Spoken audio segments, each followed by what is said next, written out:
Welcome to Ron and Nick's Best Friend Podcast, a show for anyone who needs a friend, where we tell how we met our best friend, the Holy Spirit, the stories of how he meets us in our everyday lives, and how you can meet him too.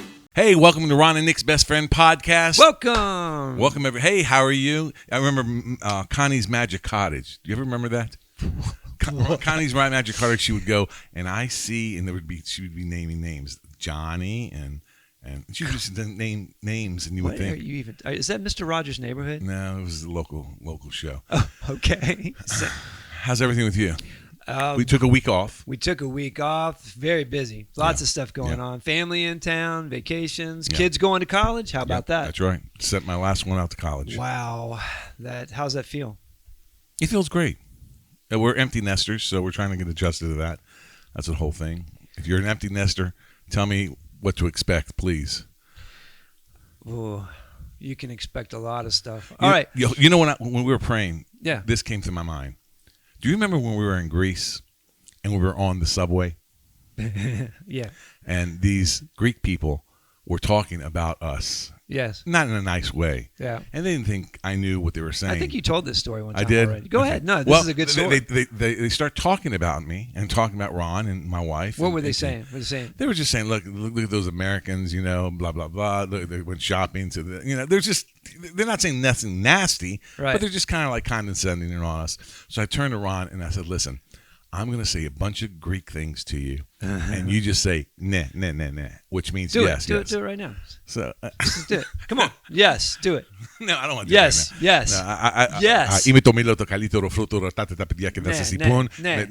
Okay. So when I did that, and he said, nah, you would never believe their face just sank. Like, shoot, man, everything I've been saying, this guy understood. They understood. They thought you were a stupid American and couldn't speak the language. I was a stupid American that understood what they were saying. We are stupid Americans, but at least one of us knew. Yeah, at least one of us knew. What a trip. I've been thinking about that trip before, or recently. So you're going to Italy, too. Yeah, I'm going to Italy. When's this? In October. Going to go for 2 weeks. Never vacationed in my life for 2 weeks. Usually 3 to 4 days, week at the most. It's my 20th anniversary, and you're going. I have to go. Oh, you should. No, I'm going. This goes out to people. Yeah, no. I'm going. I'm going to learn how to relax, and I'm very excited. Other than the language barrier, I don't know how to speak Italian. You don't know how to speak There Italy. you go. I don't know how to speak Italian, so I don't know. You've been in Italy, and you tell me. Is there a problem? It's not that hard to get around in Italy. I mean, the characters on the signs are at least in English, okay. So you can figure it out. Like this, you're familiar with place names, and you can get around like that. And the train system is pretty amazing. Okay. You can get where you need to go. I didn't find the language barrier to be that bad there. I thought it was worse in Greece. I had a harder time understanding what was being said in Greece than I did in Italy. But yeah, we wanted to talk about vocabulary. We want to talk about language. I want. Well, this is a podcast about the Holy Spirit. Yeah, we should probably say this is a podcast about the Holy Spirit. Our best friend. The Holy Spirit. And the thing that vocabulary. Well, this is what he's been pressing on me is the vocabulary of hell, actually. Oh, you could say the language of hell or the vocabulary of hell. I think maybe vocabulary is a better word because describing it, because 3 words in particular are cropping up all over the place. And they are fear and shame and guilt.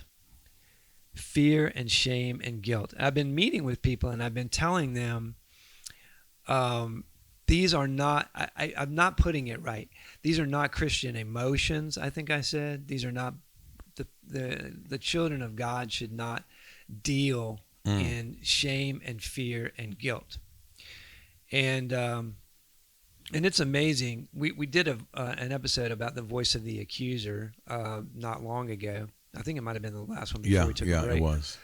And I'm just kind of honing it in a little bit. Okay. Like, do you speak the language of hell? Do you use the vocabulary of hell? So, do you use it on yourself?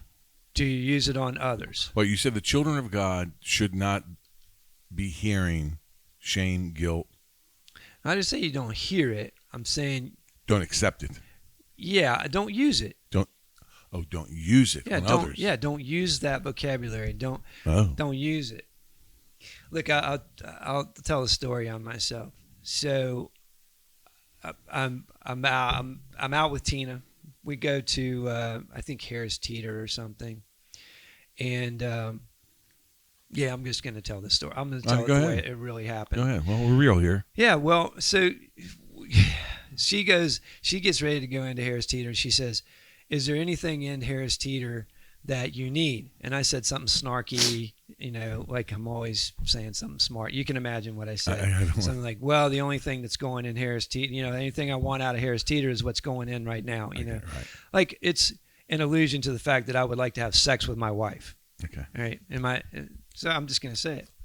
And she says something back like, She didn't get it. "No, yes, she got are you it. kidding? Okay. It's a poor woman. I mean, Okay. that's only 40 years worth of this stuff." Okay. All right. So I say that, and she says something like, "Well, we can do that," and I go, "Oh, look, we've been married a long time. This is really transparent, vulnerable stuff. Okay. I'm just saying. I think people need to hear stuff like this. All right. That's good. So I love it. So we've been married a long time, and you come and go. Seasons come and go, and you get in seasons where maybe that's not happening as much as you like. Right.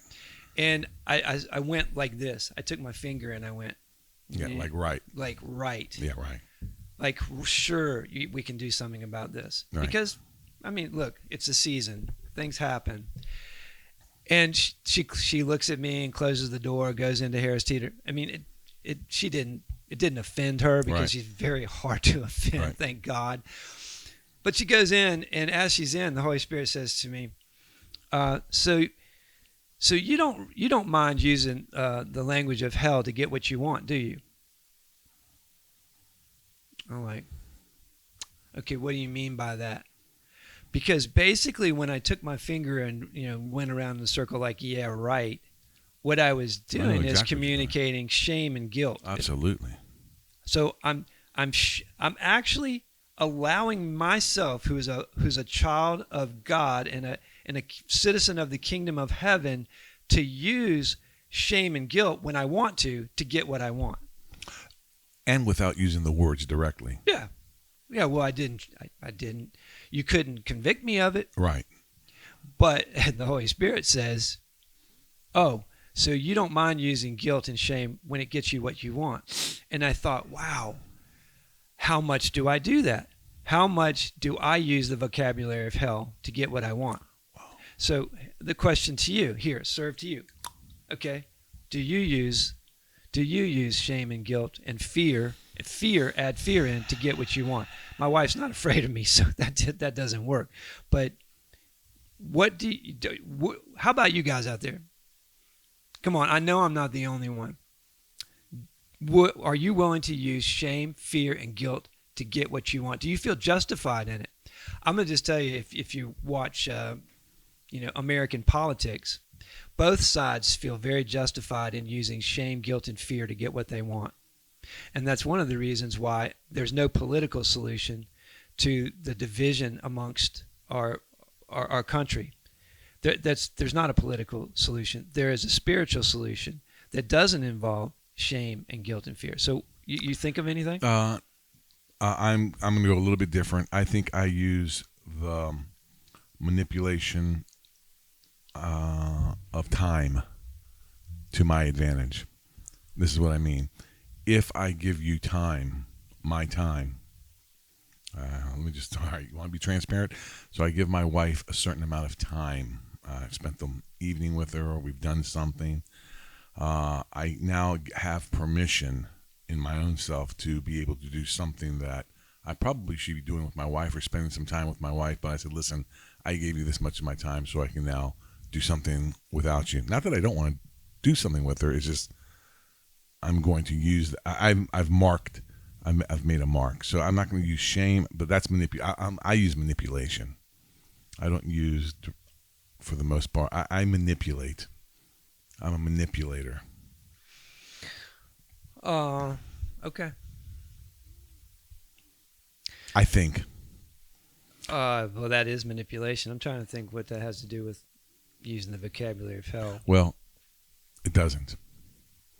Other than I the, actually, I the, think it does. the what? Well, the manipulating? No, because if she comes and asks you now, because you've put something in your little bank account, your emotional, Right. your Exactly. relationship bank account, and you said you can't make another withdrawal now.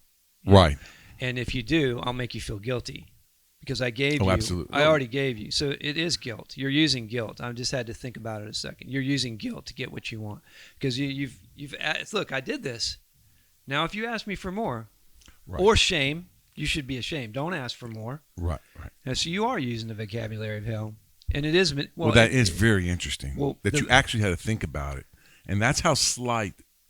That's how hard it is to understand sure it's subtle. that you're using vocabulary of Satan. Well, it's Wow. What's manipulation is all that he has. Like he has no direct power.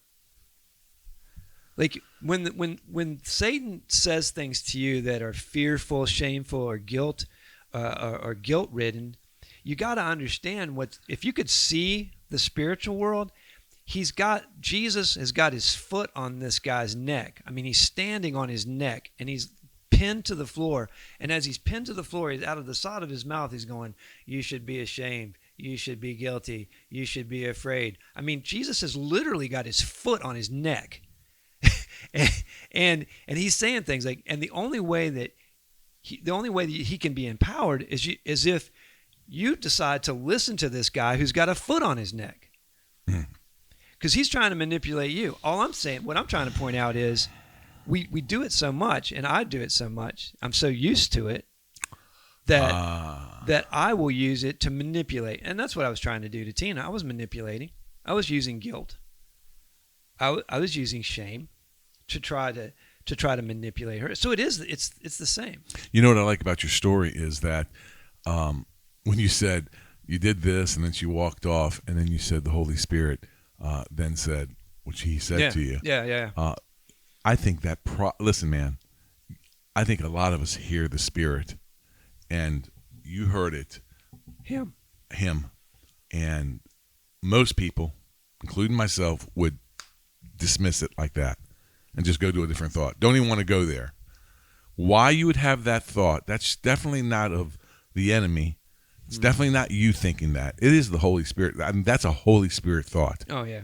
You know? Well, you get to learn his language, his vocabulary. That's right. Right? Right. So there's a contrast, is what I'm saying. Was there condemnation to that, how he spoke to you? No. It was just like... No. No, that's yes. No, it's so it's always very gentle. I mean, I think he can get as harsh as he wants, but with me, it was like, hey, almost sarcasm. Did you see that you just did? That was guilt. That was hell. That was separation. That was shame. That was manipulation. And what the thing you just said is like, okay, how do you get to know that? People ask this all the time. That's the question. How do I hear the Spirit? Yeah. Okay, what's the number one thing we say about hearing the Spirit? Don't edit. Don't edit. Don't assume that it's not him. How is he ever going to speak to you if you edit out everything that he says before you even have a chance to see? And I think once you start to invite the voice, I want you to speak. Please speak to me. I'm listening. My heart is open to hearing you. He's a person. I can sit in a room with you and I can say with my face, I don't want to talk to you. I can say with my body language, I don't want to talk to you. I can say by looking at something else and giving my attention to something else, I don't want to talk to you. And, if you're, depending on what kind of person you are, you probably just go, okay, this person doesn't want to talk to me. Right. All right. We do that to the Holy Spirit all the time. Like our body language, our emotional state, our distractions. Don't want to talk to you. But if you just start saying, I do want to talk to you. I do want to hear you. His voice gets clearer, and it contrasts with the vocabulary of hell. Because what the Holy Spirit was basically saying is, why don't you just love your wife? Why would you want to try to make your wife feel guilty? I mean, who wants to have guilt sex anyway? I mean, when I was 20, maybe, when I was didn't know anything about anything, I'm like, sex Yeah, right. with my wife. I Right. don't care how I get it. Right. Okay, there's a lot of water underneath that bridge. It's not it's not good for anybody, No, I know. right? So the contrast that we're talking about is like when you're talking about this with Pam. All right, what language were you using? Actually, here's a better one. What language were you using on your own self? Oh, I got another angle on that. Guess what? You tried to throw me off because that's what you like to do. But I got it now. You were using shame and guilt on your own self.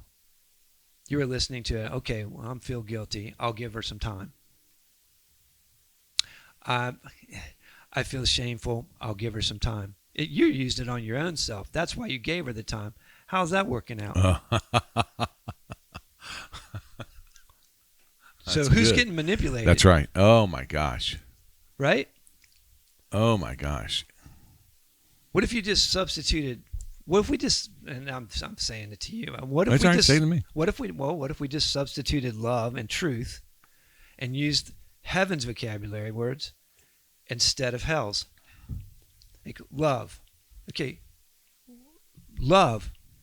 How much time do you have? Listen, you don't have to be a genius to do this. If this sounds complicated and you have to have a degree in Holy Spirit, I hope it's not sounding complicated. It's just what you just said is very true. How about we just live in truth? We just live in truth. Right. Period. Live in truth. I've realized this when I'm listening to the Holy Spirit. I'm thinking about you in this situation, like because I'm the same way. I'm like I'm busy. I want to Right. do what I want to do, Right.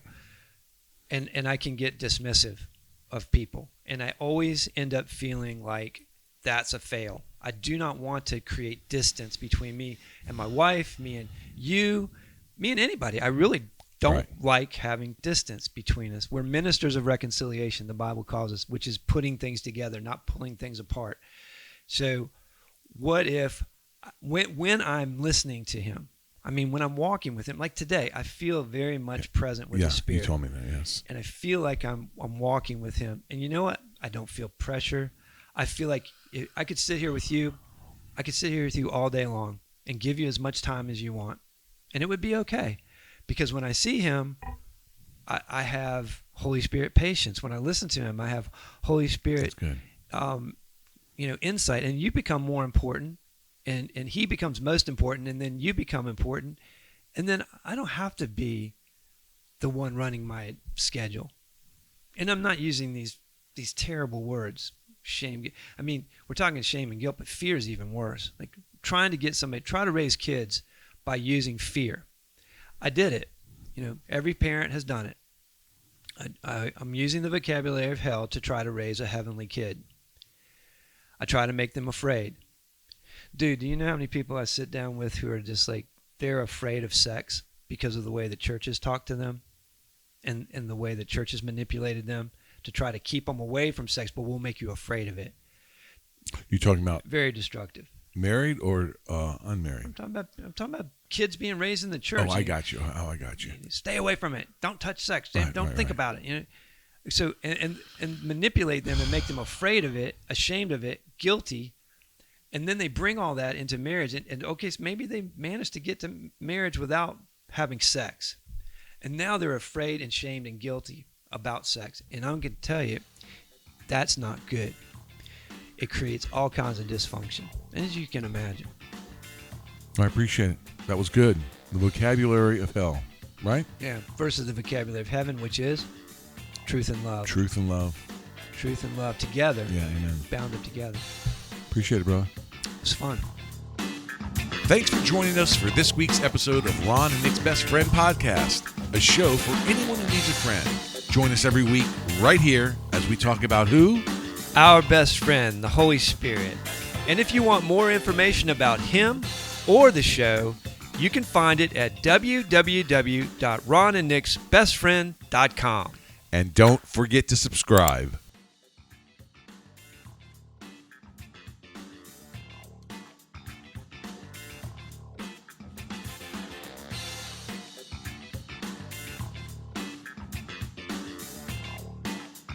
I think it's great. No, there's great stuff there.